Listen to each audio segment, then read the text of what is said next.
الحمدللہ رب العالمین والصلاة والسلام علی سید الانبیاء والمرسلین محمد وآلہ وصحبہ اجمعین ومن تبعہم بإحسان الی یوم الدین. اما بعد فاعوذ باللہ من الشیطان الرجیم. بسم اللہ الرحمن الرحیم. سبحان الذی خلق الازواج کلها مما تنبت الارض من انفسهم مما لا يعلمون. صدق اللہ العظیم. محترم صدر جلسہ، معزز علماء اکرام اور حاضران مجلس، میں آپ حضرات کے سامنے اسلام اور سائنس کے متعلق لب کشائی کرنے کی جرات کرنے جا رہا ہوں. اس دعا کے ساتھ اے عرب یہ التجا ہے کرم ابر تو کرے، اے عرب یہ التجا ہے کرم ابر تو کرے، وہ بات دے زبان میں جو دل پر اثر کرے. برادران اسلام، جس دور سے ہمارا گزر رہے ہیں سائنس اور ٹیکنالوجی کا دور کہلاتا ہے. آج قدم قدم پر سائنسی ایجادات ہے، مادیت کے نئے نئے انکشافات کا چرچا ہے.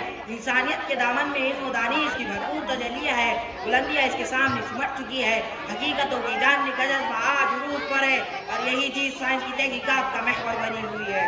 خدا بند قدوس نے بھی عقل انسانی کے گروہ کو کھول دیا، جس کا نتیجہ ہے کہ آج انسان ہواؤں کے دوش پر آ رہا ہے، فضاؤں میں اسٹیشن بنا رہا ہے، چاند پر کمانڈے لا رہا ہے، سورج کی شعاعوں کو گرفتار کر رہا ہے، زمین کے پوشیدہ خزانے کو نکال رہا ہے. گرنے کے آج سائنس اور ٹیکنالوجی نے اتنی ترقی کی ہے جس کا تصور بھی نہیں کیا جا سکتا تھا.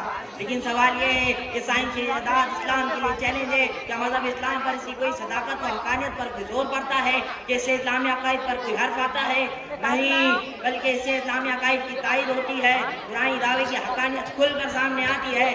قرآن نے 1400 سال پہلے اعلان کیا تھا وَسَخَّرَ لَكُمُ اللَّيْلَ وَالنَّهَارَ، یہ چاند اور سورج تمہارے تابع ہے، تمہارے حکموں کے فرما بردار ہے. دنیا کی ساری چیزیں تمہارے تابع ہے. یہ بلند پہاڑ، یہ دریا، یہ شور، یہ ٹاٹے مارتا ہوا سمندر، یہ پورا موجے، یہ چمکتا ہوا چاند، یہ جگمگاتے ہوئے تارے، یہ چڑھتا ہوا سورج، یہ چرند و پرند، یہ کوہ و صحرا، یہ سب تمہارے تابع اور غلام ہیں. لوگوں نے تعجب کا اظہار کیا اور کہا کہ بھلا کیسے ممکن ہو سکتا ہے کہ کروڑوں میل اونچائی پر طلوع ہونے والا سورج، ہزاروں میل بلندی پر چمکنے والا چاند ہمارے تابع کیسے ہو سکتا ہے؟ لیکن چاند اور ستاروں پر سمجھنے جاننے والے سائنسدانوں نے یہ ثابت کر دیا کہ قرآن دعوت بالکل صحیح ہے. اسی طرح محمد عربی صلی اللہ علیہ وسلم کو خدا نے معراج کرا کر ہم کلامی کا شرف عطا کیا تو حضور صلی اللہ علیہ وسلم نے کفار و مشرکین سے کہا کہ میں آج رات بیت المقدس گیا، راتوں رات آسمان پر گیا، خدا سے کلام کیا تو مشرکین مکہ کا انکار بٹے کہ اتنی قلیل مدت میں جنت و دوزخ کی سیر کیسے ممکن ہو سکتی ہے، بیت المقدس کا سفر کیسے ممکن ہو سکتا ہے. لیکن جب ہوائی جہاز ایجاد ہوئے تو لوگوں کی آنکھیں کھل گئی، زبان گنگ ہو گئی، ماننے پر مجبور ہو گئے کہ انسانی دماغ کا بنایا ہوا ایروپلین چند منٹوں میں میلوں کا سفر کر سکتا ہے تو خدا کا بنایا ہوا براق جنت و دوزخ کی سیر کیوں نہیں کرا سکتا. آج سائنس کہتی ہے کہ انسان کو جب چھینک آتی ہے تو اس کی دل کی حرکت چند لمحے کے لیے بند ہو جاتی ہے، روح کا رشتہ اس سے ٹوٹ جاتا ہے. جبکہ میرے محبوب محمد عربی صلی اللہ علیہ وسلم نے آج سے 1400 سال پہلے ہی بیان کر دیا تھا کہ جب تمہیں چھینک آئے تو الحمدللہ کہہ لیا کرو، جس کا فلسفہ یہی تھا کہ چھینک کے بعد خدا نئی زندگی بخشتا ہے، جس کے شکر میں الحمدللہ کہنے کی ترغیب دی. یہ ہے مذہب اسلام کے چند عقائد جن کی تائید سائنس بھی کرنے پر مجبور ہو گئی.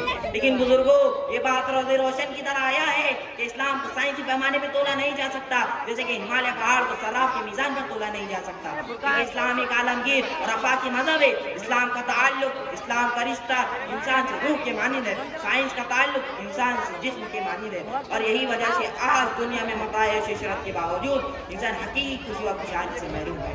دور جدید نے انسان کے جسمانی تقاضوں کو تو پورا کیا لیکن روحانی تقاضوں کو پورا نہیں کیا.